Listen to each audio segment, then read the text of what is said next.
আসসালামু আলাইকুম।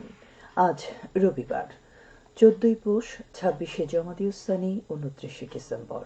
বাংলাদেশ বেতার সিলেট সংবাদ পড়ছি নন্দিতা দত্ত।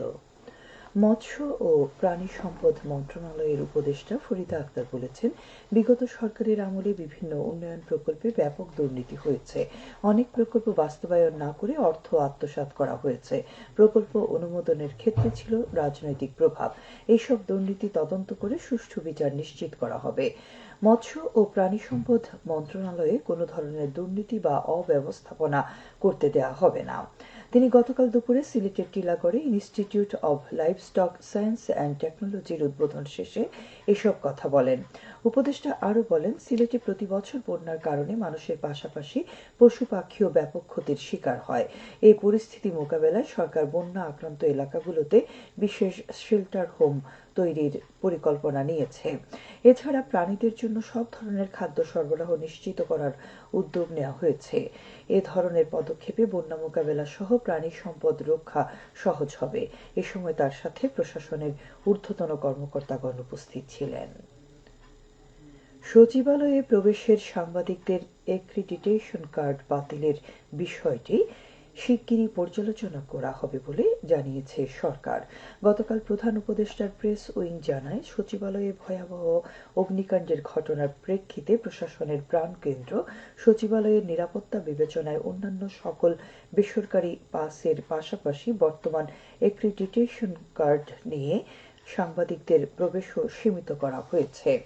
সরকার শিগগিরই বিদ্যমান প্রেস এক্রিডিটেশন কার্ডগুলো পর্যালোচনা করবে এবং নতুন কার্ড ইস্যু করার জন্য তথ্য অধিদপ্তরের মাধ্যমে সকল স্থানীয় ও আন্তর্জাতিক সংবাদ মাধ্যমের কাছ থেকে নতুন এক্রিডিটেশন কার্ডের আবেদন আহ্বান করবে।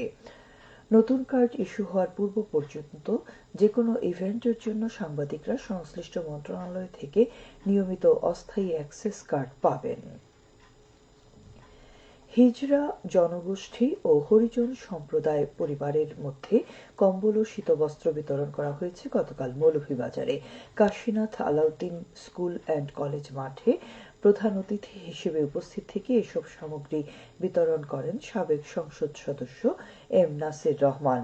এ সময় উপজেলার 12টি ইউনিয়ন ও একটি পৌরসভার তালিকাভুক্ত 755 জন হিজড়া জনগোষ্ঠী ও হরিজন সম্প্রদায়ের মধ্যে একটি করে কম্বল ও 188 জন শিশুর মধ্যে শীতবস্ত্র বিতরণ করা হয়। উন্নয়ন সহযোগিতা সংস্থা ব্র্যাক এই উদ্যোগ নেয়। আধুনিক ও বৈজ্ঞানিক পদ্ধতিতে স্বাস্থ্যসম্মত শুঁটকি মাছ উৎপাদন, সংরক্ষণ, বাজারজাতকরণ বিষয়ে দিনব্যাপী মৎস্যজীবী প্রশিক্ষণ কর্মশালা অনুষ্ঠিত হয়েছে মৌলভীবাজারের কুলাউড়া উপজেলায়। গতকাল উপজেলা মৎস্য অধিদপ্তরের প্রশিক্ষণ কেন্দ্রে প্রধান অতিথি হিসেবে উপস্থিত থেকে কর্মশালার উদ্বোধন করেন জেলা মৎস্য কর্মকর্তা ড. মোহাম্মদ আরিফ হোসেন। এতে উপজেলার 13টি ইউনিয়ন ও একটি পৌরসভার 66 জন মৎস্যজীবী অংশ নেন। মৎস্য অধিদপ্তর এর আয়োজন করে।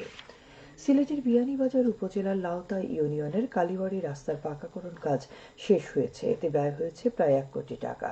স্থানীয় সরকার প্রকৌশল অধিদপ্তর নির্মাণ কাজ বাস্তবায়ন করেছে।